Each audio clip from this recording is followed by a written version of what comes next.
ዓለም ቀና ለሚሉት መንገዷን ትለቃለች። ጊዜም ለጽኑዎች ዋጋቸውን ይከፍላል። የሰው ልጅ በምድር ላይ ካሉ ፍጥረታት ሁሉ የተለየና የከበረ ሆኖ ተፈጥሯል። ቀና ብሎ መራመድና አድማስን አሻግሮ መመልከት፣ ነገን በተስፋ ማየት ተፈጥሯዊ ባህሪው ነው። ሆኖም ግን አንዳንዴ በሕይወት ጎዳና ላይ የሚገጥሙን ውጣ ውረዶች፣ ማኅበራዊ ጫናዎችና የግል ስብራቶች ትከሻችን እንዲዝል፣ ዓይናችን መሬት እንዲያይና አንገታችንን እንድንደፋ ያደርጉናል። እናም ዛሬ ለሁላችሁም አንድ መልእክት አለኝ። በምንምና በማንኛውም አይነት ሁኔታ ቢሆን አንገታችሁን አትድፉ። ሰው አንገቱን የሚደፋው ከሥጋዊ መዛል ሳይሆን በተስፋ ማጣትና በውስጣዊ ድካም ምክንያት ነው። አንድ ሰው አልችልም፣ ተስፋ ቆርጫለሁ፣ ተሸንፌያለሁ የሚሉትን ድምጾች በውስጡ ማስተናገድ ሲጀምር ያ የውስጥ ስብራት በአካላዊ ቁመናው ላይ ይንጸባረቃል። እናንተ ግን ይህንን ወቁ። ማንነታችሁ አሁን ካላችሁበት ወቅታዊ ሁኔታ እጅግ የላቀ ነው። ዛሬ በእጃችሁ ያለው ሀብት ማነስ፣ ዛሬ የገጠማችሁ ሥራ ማጣት ወይም የቤተሰብ መፍረስና ሌሎችም ፈተናዎቻችሁ ጊዜያዊ ሁኔታዎች ናቸው። ሰው አንገቱን ሲደፋ የሚያየው የራሱን ጥላና የረገጠውን መሬት ብቻ ነው። በዛ ቅጽበት ግን ከፊቱ ያሉትን በሺዎች የሚቆጠሩ አማራጮች፣ ከራሱ በላይ ያለውን ሰፊ ሰማይና ከፊት ለፊቱ የሚጠብቀውን ብሩህ ተስፋ የመመልከት ዕድሉን ያጣል። አንገታችሁን ቀና ስታደርጉ ግን አተነፋፈሳችሁ ይቀየራል፣ ለራሳችሁ ያላችሁ ክብር ይጨምራል፣ እንዲሁም ለችግሮቻችሁ ያላችሁ አመለካከት ይቀየራል። ችግር ከበላያችሁ ሆኖ እንዲገዛችሁ ሳይሆን እናንተ ከችግሩ በላይ ሆናችሁ ቀለል አድርጋችሁ እንድታዩት፣ እንድታሸንፉት በድፍረት ቀና በሉ። በማንኛውም የሕይወት አጋጣሚ ውስጥ ስትሆኑ ክብራችሁንና ማንነታችሁን አሳልፋችሁ አትስጡ። አንገትን መድፋት ጊዜያዊ መደበቂያ ሊመስል ይችላል፣ ነገር ግን ውርደትና ተሸናፊነት የሚጀምረው ከዛ ነው። እናንተ የታላቅ ዓላማ ውጤቶች ናችሁ። ዛሬ የገጠማችሁ ፈተና ማንነታችሁን ሊፈትን እንጂ ሊያጠፋ የመጣ አይደለም። ስለዚህ እንደ ተሸናፊ መሬቱን ማየት ትታችሁ እንደ አሸናፊ ቀና ብላችሁ ዓለምን በዓይነ ቁራኛ በድፍረት ተመልከቷት። ብዙዎቻችን በሕይወታችን ውስጥ ትልቁ ስህተት አድርገን የምንቆጥረው መውደቅን ነው። የጀመርነውን ሥራ ማሳካት ሲሳንን፣ ያቀድነው የትምህርት ውጤት ሳይመጣ ሲቀር፣ ወይም በግል ሕይወታችን ውስጥ ያልታሰበ ስብራት ሲገጥመን ያ ውድቀት የማንነታችን መለኪያ አድርገን እንወስደዋለን። በዚህም የተነሳ በውርደት ወይም በተሸናፊነት ስሜት ተሸብበን በሰው ፊት ለመታየት አፍረን አንገታችንን እንደፋለን። ነገር ግን እናንተ ልታውቁት የሚገባ ትልቅ እውነት አለ። ውድቀት የጉዟችሁ ማቆሚያ ሳይሆን የመንገዳችሁ አንድ አካል ነው። እናንተ ዛሬ የወደቃችሁበት ምክንያት ደካማ ስለሆናችሁ ሳይሆን ለመራመድ ጥረት ስላደረጋችሁ ብቻ ነው። የማይሞክር ሰው አይወድቅም፣ የማይጓዝ ሰውም አይሰናከልም። ስለዚህ ውድቀታችሁ የጥረታችሁና የድፍረታችሁ ምስክር ነው። ውድቀት ሲገጥማችሁ አንገታችሁን የምትደፉ ከሆነ ከስህተታችሁ የምትማሩበትና ዳግም የምታንሰራሩበትን ጥበብ አብራችሁ ትቀብራላችሁ። ከዛ ይልቅ ውድቀትን እንደ ተሸናፊነት ሳይሆን እንደ ላብራቶሪ ቁጠሩት። ስህተታችሁን የምትመረምሩበት፣ ድክመታችሁን የምታውቁበትና ይበልጥ ጠንካራ ሆናችሁ የምትወጡበት አጋጣሚ ነውና አንገታችሁን ቀና አድርጋችሁ ውድቀታችሁን ዓይን ላይን ስትጋፈጡት ያ ያስፈራችሁ የነበረው ድቅድቅ ጨለማ እየተገፈፈ ይሄዳል። ታላላቅ የሚባሉ የስልጣኔ ውጤቶችና የሰው ልጅ ስኬቶች በሙሉ የተገነቡት በሺዎች በሚቆጠሩ ውድቀቶች ፍርስራሽ ላይ ነው። ልዩነቱ ያለው ውድቀቱ ላይ ሳይሆን በወደቁት ሰዎች ምላሽ ላይ ነው። አንገታቸውን የደፉት ከታሪክ መዝገብ ውስጥ ተሰርዘዋል። አንገታቸውን ቀና አድርገው በጽናት የቀጠሉት ግን ዛሬም ዓለም የሚያከብራቸው ጀግኖች ናቸው።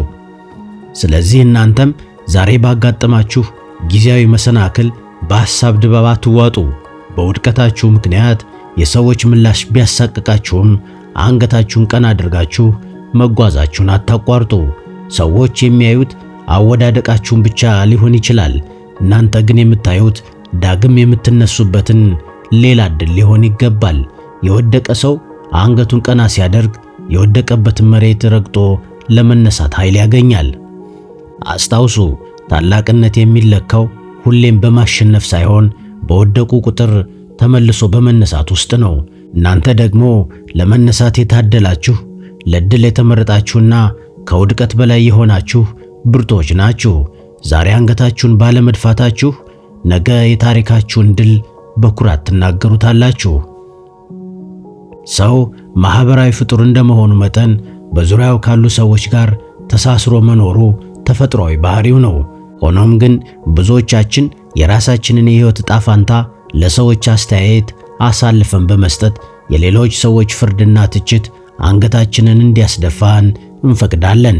ሰዎች ምን ይሉኛል የሚለው ስጋት እንደ ግድግዳ ከፊት ለፊት ተደቅኖ የብዙዎችን ህልም ሲቀብር፣ የብዙዎችን ማንነት ሲያስረሳ፣ የብዙዎቻችንን ወኔም ሲያጠፋ ይታያል። እናንተ ግን ይህንን እውነት አስታውሱ። የሰዎች አሉታዊ አስተያየትና የማይገባ ትችት የእናንተን ማንነት የመወሰን አቅም የለውም ካልፈቀዳችሁለት በስተቀር። እናንተ ዛሬ በገጠማችሁ ፈተና ምክንያት ሰዎች ጣታቸውን ቢቀስሩባችሁ፣ ቢተቿችሁ ወይም በውድቀታችሁ ቢሳለቁ ያ የነሱ ስብዕና መገለጫ እንጂ የእናንተ ውድቀት ማረጋገጫ አይደለም። ብዙ ጊዜ አንገታችንን የምንደፋው ሰዎች በሚሰጡን ትርጓሜ ውስጥ ራሳችንን ስለምንፈልግ ነው። እነሱ አልተሳካለትም ወይም አልተሳካላትም ሲሉን እኛም አልተሳካልኝም ብለን እናምናለን። እነሱ ተሸንፏል፣ ተሸንፋለች ሲሉን እኛም አዎ ለካስ ተሸንፌያለሁ ብለን ዝቅ እንላለን። ነገር ግን የነሱ እይታ አጭር ነው። ሰዎች የሚያዩት ዛሬ የቆማችሁበትን መሬት እንጂ ነገ የምትደርሱበትን ተራራ አይደለም። አንገታችሁን አትድፉ ስላችሁ ለሰዎች ክብር አትስጡ ማለቴም አይደለም። ይልቁንም ለራሳችሁ ከምትሰጡት ክብር በላይ ለሰዎች አሉታዊና የሚሰብር አስተያየት ቦታ አትስጡ እያልኳችሁ ነው። እናንተ የአምላካችሁ ድንቅ ፍጥረታት፣ የራሳችሁ ልዩ ተሰጥኦና የራሳችሁ የህይወት መስመር ያላችሁ፣ ነገን አሻግራችሁ የምታዩ፣ ብዙ ተስፋዎች ያላችሁ፣ ብዙ ዕድሎች ያሏችሁ፣ የነገ አዲስ ቀን ራሱ በጉጉት የሚጠብቃችሁ ድንቅ ሰዎች ናችሁ። በጨለምተኛ ሰዎች ሚዛን ልትለኩ አትችሉም። እናንተ አንገታችሁን ቀና አድርጋችሁ በጽናት ስትቆሙ ያ ትላንት ሲተቻችሁና ዝቅ ሲያደርጋችሁ የነበረው ሰው ዛሬ ማድነቅ ይጀምራል። ዓለም ሁሌም መጀመሪያ ትቃወማለች፣ ቀጥላ ትታዘባለች፣ በመጨረሻም ታከብራለች። ክብርን የሚያገኛት ግን በመሃል ላይ አንገቱን ያልደፋና መስመሩን ያልሳተ ጽኑ ሰው ብቻ ነው። በዚህ ዓለም ላይ ስትኖሩ ሁሉንም ሰው ልታስደስቱ እንደማትችሉ ልትረዱም ይገባል።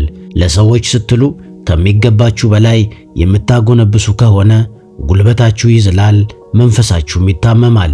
በአንጻሩ ግን እኔ ለራሴ የምሰጠው ዋጋ ከማንም በላይ ነው ብላችሁ በድፍረት ስትራመዱ በውስጣችሁ ያለው እውነተኛ ወኔ ይቀሰቀሳል። ዛሬ አንገታችሁን ቀና አድርጋችሁ የምትሄዱት እያንዳንዱ እርምጃ የነገውን ማንነታችሁን ይሰራል። ስለዚህ ከሰዎች ትችት ይልቅ ለውስጣችሁ የህሊና ድምፅ ተገዙ። ዛሬ በሰዎች ፊት በጊዜያዊ መስፈርት ዝቅ ብትሉም ነገ በስራችሁና በውጤታችሁ ከፍ ስለምትሉ ያን የድል ጊዜ መድረሻችሁን ለማየት ዛሬ አንገታችሁን ቀና ማድረግ አለባችሁ። አንገቱን የደፋ ሰው የአድማሱን ብርሃን ማየት አይችልም። እናንተ ግን በእያንዳንዱ ቀን እንደ አዲስ የምትወለዱ በየእምነታችሁም የተወደዳችሁ የእግዚአብሔር ልጆች እንዲሁም የአላህ ባሪያዎች ወይም አገልጋዮች ናችሁና ቀና ብላችሁ ተጓዙ። ዛሬ በምንኖርባት ዓለም የሰው ልጅ ዋጋውና ክብሩ የሚለካው ባለው የገንዘብ መጠን፣ በሚለብሰው ልብስና ጫማ፣ በሚነዳው መኪና፣ በሚኖርበት ቤትና በመሳሰሉት ብቻ በሚመስልበት የታሪክ አጋጣሚ ላይ እንገኛለን። የኢኮኖሚ መላሽቅ፣ የኑሮ ውድነትና የሥራ ዕድል መጥበብ እናንተን ለከፍተኛ ጭንቀት ሊዳረጋችሁ ይችላል።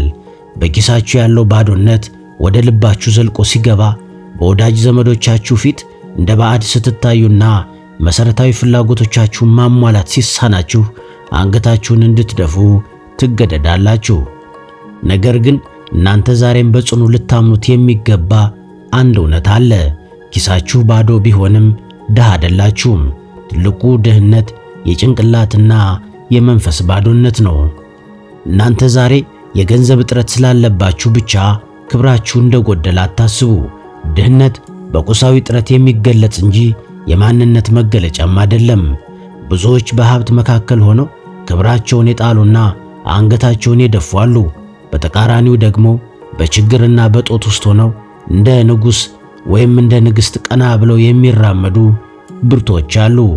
አንገታችሁን አትድፉ ስል ዛሬ ያላችሁበትን የኢኮኖሚ ደረጃ እንደ ዘላቂ ጣፋንታችሁ አድርጋችሁ አትቀበሉት ማለቴ ነው። ሰው አንገቱን ደፍቶ ድሃ ነኝ የለኝም ብሎ ሲያምን ውስጣዊ የፈጠራ አቅሙና ሰርቶ የመቀየር መንፈሱ ወይም ወኔው አብሮ ይሞታል። በዚህ የኑሮ ትግል ውስጥ እናንተ ልታሸንፉ የምትችሉት ከሁኔታዎች በላይ የሆነ ስነ ልቦና ሲኖራችሁ ብቻ ነው። ዛሬ የምትሰሩት ሥራ ትንሽ ሊሆን ይችላል። ዛሬ የምታገኙት ገቢ ከወጫችሁ ጋር የማይመጣጠን ሊሆን ይችላል። ነገር ግን በዛች በምትሰሯት ሥራ ላይ ያላችሁ ታማኝነትና የምታሳዩት ጽናት የነገውን ትልቅ ደጃፍ ይከፍትላችኋል። አንገቱን የደፋ ሰው እድሎችን ማየት አይችልም። ቀና ብሎ የሚራመድ ግን በችግር ውስጥ መፍትሄን፣ በእጦት ውስጥ ብልሃትን ይፈልጋል። የሰው ልጅ ትልቁ ሀብቱ ጉልበቱና አእምሮው እንጂ በባንክ ያለው ቁጥርም አይደለም። ያ ቁጥር በሂደት ሊለወጥ ይችላል። ስለዚህ በኑሮ ጫና ምክንያት ራሳችሁን አታሳንሱ። ከሰው በታች እንደሆናችሁ አድርጋችሁ አታስቡ። የነገ ሀብታችሁ እውን የሚሆነው ዛሬ በችግር ውስጥ ሆናችሁ በምታሳዩት የአሸናፊነት ቁመና ነው። አንገታችሁን ቀና አድርጋችሁ ያላችሁን አቅም ተጠቅማችሁ በርትታችሁ ስትሰሩ ጊዜውና ሁኔታዎች ለእናንተ መገዛታቸው አይቀሬ ነው። እናንተ የችግር ሰለባ ሳትሆኑ ችግርን ቀይረው ታሪክ የሚሰሩ ባለ ታሪኮች ናችሁ። አንድ ሰው በአደባባይ ቀና ብሎ ለመራመድና አንገቱን ላለመድፋት የሚያስችለው ትልቁ ኃይል ከውጭ የሚመጣ ጭብጨባ ሳይሆን ከውስጡ የሚመነጭ የራስ መተማመን ሊሆን ይገባል። ብዙዎቻችን የሕይወታችንን ዋጋ የምንሰጠው በውጫዊ ስኬቶች ላይ ነው።